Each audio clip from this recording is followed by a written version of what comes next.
Dobar dan, ladies and gentlemen. If you can give me this paper, please. I'm accustomed, thank you very much, not only to read the papers, but to talk about the issues. As this is my first press conference in Sarajevo, and so far I've learned it has not been the custom in the recent years to have press conferences. Take this as a start of my style. You know that I have a little bit of experience in politics, a little bit of experience in having contact with media. As it is, as politicians, sometimes you're not very happy every day reading what the newspapers is read, but it's on you to report, to comment in a free country. So it is important, sometimes you like it, it's important just to get a good relation, working relation, probably a little bit more.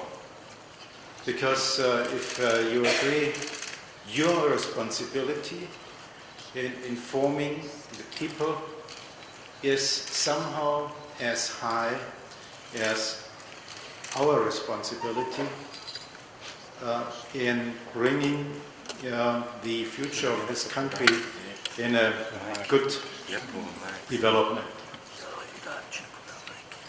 What do I want?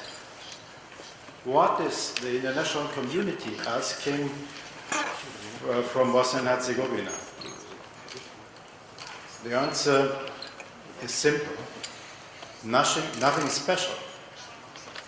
We want to help Bosnia and Herzegovina to be, let me say, a normal country, a reliable partner in the community of states, and assisting on the way towards European integration.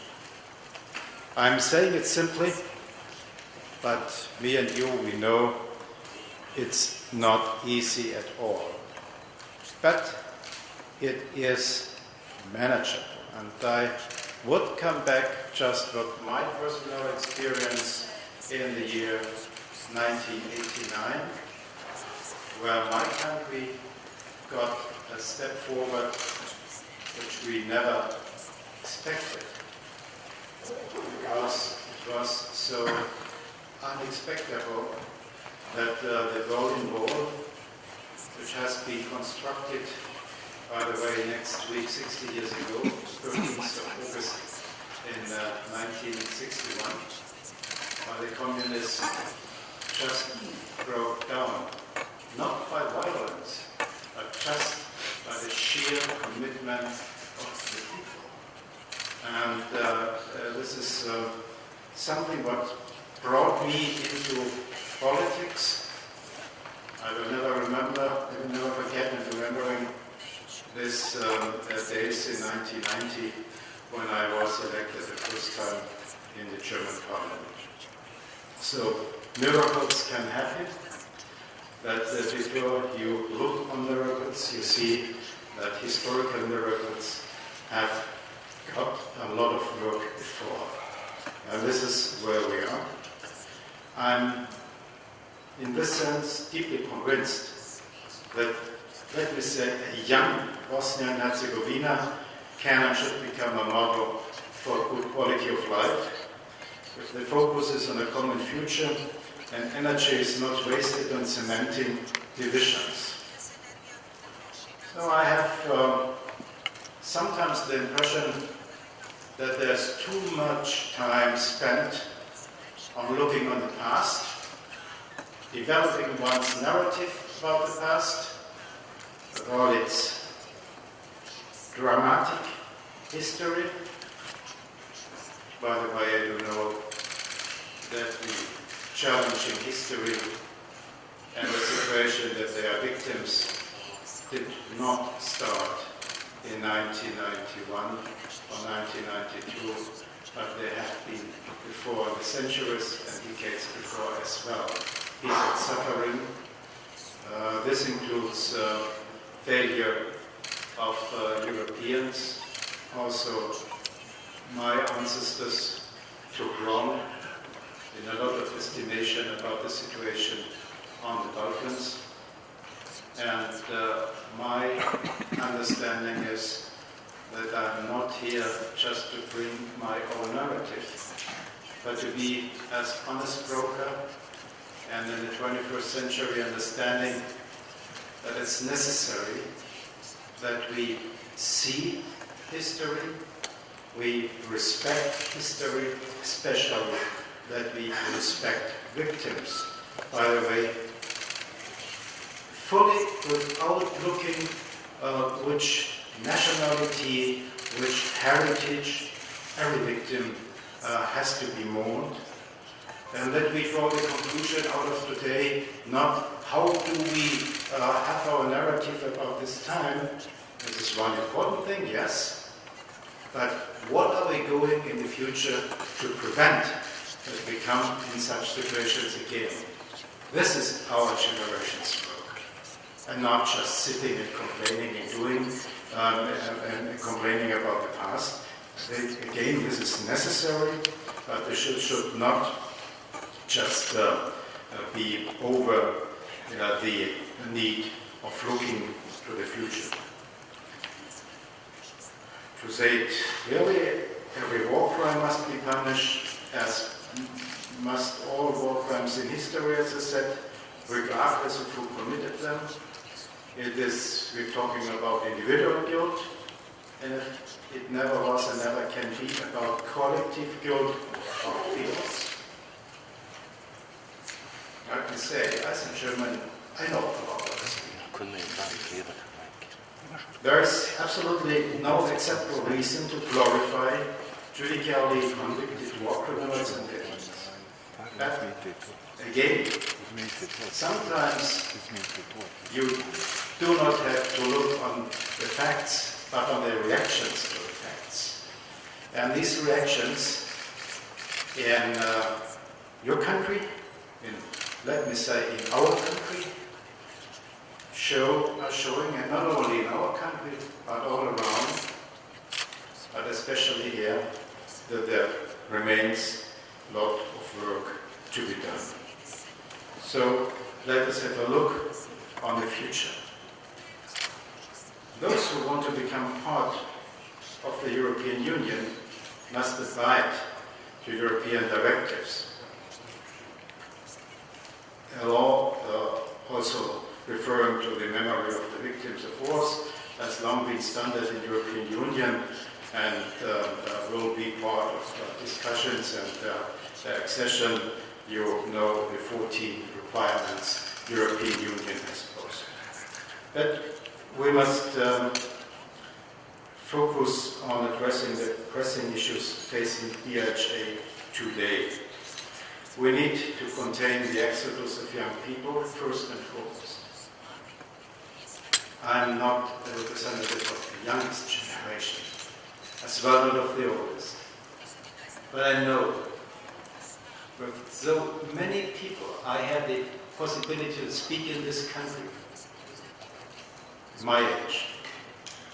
Not only responsible politicians, other people,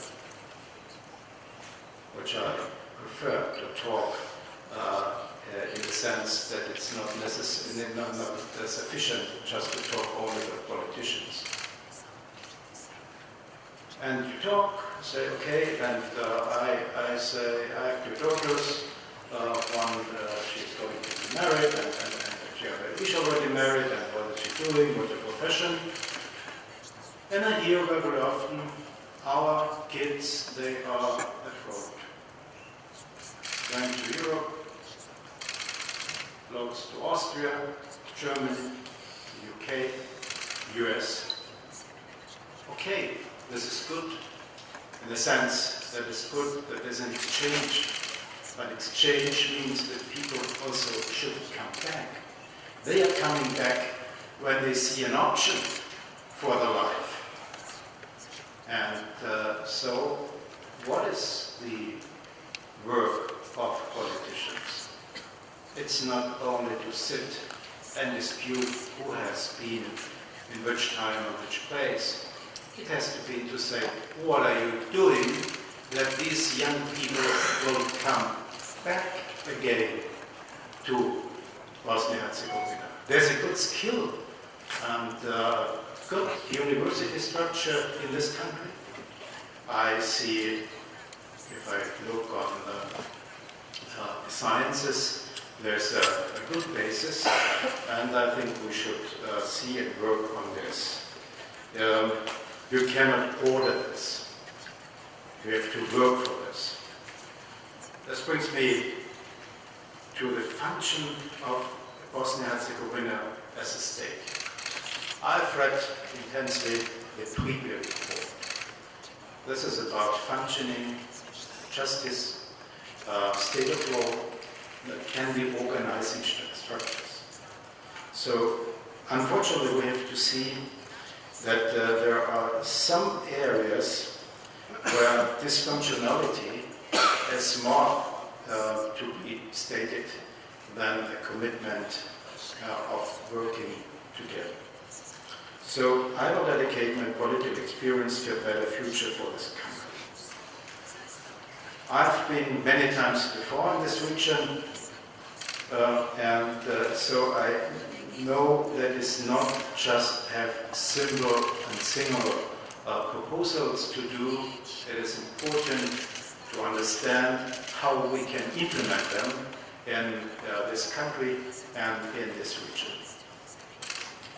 I admit there is a lot of things remain to do. I want to use all my power means as High Representative of Bosnia and Herzegovina to create a brighter future and opportunity for its citizens. But this means just coming to the OHR and the High Representative. There is an undisputable legal basis for my position late in the Dayton Peace Agreement. I will strictly look on the Dayton Peace Agreement, and I will look and see what could be improved on the basis of the Dayton Peace Agreement. I understand that this is a temporary position, temporary as long as those described dysfunctionalities cannot be basically solved. This is not to wait for the paradise. No, no country in Europe or elsewhere has a paradise situation. This remains to the religion and to the expectations we have there. But to function, basically. So this is what we to see how far, for example, e-administration could be implemented. So far as we could have definitely these 5+2 issues, the 5 issues being settled.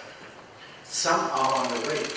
By the way, I had, just to keep you informed, I remember very well when Chancellor Merkel asked me in 2016 to come to Sarajevo to talk with the presidency in assisting European Union to get the SAA signed.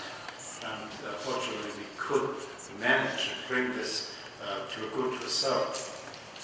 So I think we have to build on this.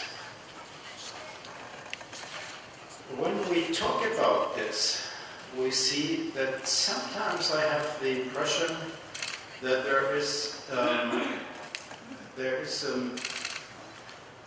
not an interest, but some game playing, saying, okay, I do not give you that, and you will probably not give me that. I want to come to a situation that there is a conviction saying, it's the best for me when I give something to you, then will you give something to me, and we'll have a common situation. Don't believe that I'm naive. I know very well after 30 years in German politics, in European politics, how complicated things are. By the way, as Minister of Agriculture, and fishery. I have to tell you, the longest sittings in the European Council of Ministers is when we are talking about fish quotas. So I have long nights in Brussels, and as I was for some years responsible for a larger part of the fishery, and I learned a lot about several species of fishes and how they are declared. We had just not to tell you the stories which are not of any interest for you, but just to say that I know how it is that everybody wants to get its advantage. That's normal. I accept this. But there's a point where we say, my dear friend, now we sit here and we don't tell us that we cannot come to a conclusion. We will work on this. I'm silent, mostly silent man. I'm absolutely committed to see the three constitutional people absolutely on the same level politically. I should not say I am not the friend of anybody. I would say I am the political friend of commitment of the Serbish, of the Bosniak, and of the Croatian part. And let me add the others, as you know, that there are some European court decisions which have not been fulfilled so far. So let us work on this. Where's the way to go and the vision? I will see if you tell people in the Bosnia-Herzegovina, look, you come to European Union, probably in how many years we don't know exactly, but this is the bright future. Probably some people, especially the younger ones, are saying, look, why is this what I can put into my hand? Where's my advantage? My comparative advantage? I see this is the work we have to. We have to talk and to work and to offer something to the people. That they say, okay, I understand, and I will commit myself. This means that firstly we have to look on the region. I appreciate very much that the Berlin process, which Chancellor Merkel and President Macron have initiated, where I have the honor to be part in this process, that we are coming about discussing about the European, regional cooperation in economy. The office is here based in Sarajevo, and we talk about the 6 Western Balkan states. So I think it would be a good way to give something more feelable and seeing the advantage instead of just talking about great missions. This is first. The second is that we have to integrate the international community. This is where my place is. I have my political tools due to the Dayton Agreement. And I'm happy that probably more than in the recent years, the focus is more getting on the Western Balkans, and this includes Bosnia and Herzegovina. This will include that we will look on the EU access process, but that we integrate those countries who are not in the European Union, but very important. Let me refer to the United States. Somehow one could say they're back again. Thank you. And thank personally to President Biden, who is, as far as I have the opportunity in former years to know him and to hear him and to talk with him, that he's somebody who has a deep understanding about the situation in the Western Balkans. This is not for everybody. I think that the United Kingdom is without the Brexit. If you would ask me about my comments on the Brexit, I would have very special ones, but they are not introduced here. The good news is that United Kingdom of Great Britain and Northern Ireland, they are committed to stick with the international community here in Bosnia-Herzegovina. And I'm very happy, therefore, that London is one of the capitals where we can and you can count on. I like to have the other European capitals which you know. I would like to add Canada, Turkey, very important. So I'm planning, for example, to go to Ankara in due time, Japan, and Russia. My understanding is that you will not get anything fixed if you are not on the way to talk. So my offer is to, in Bosnia-Herzegovina, to everybody, as far as there is a request or responsibility to talk, I will be part.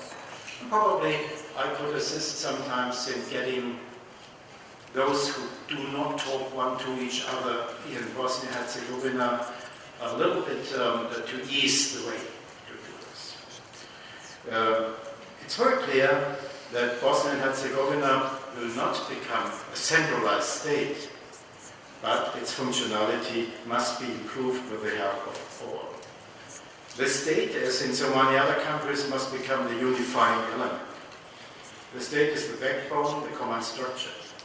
It is not, and cannot be, and should not be a threat to both entities, or the federation cantons, or to anyone, for the common and unifying element of the state to finally become the focus. I built on the entities to keep the state working.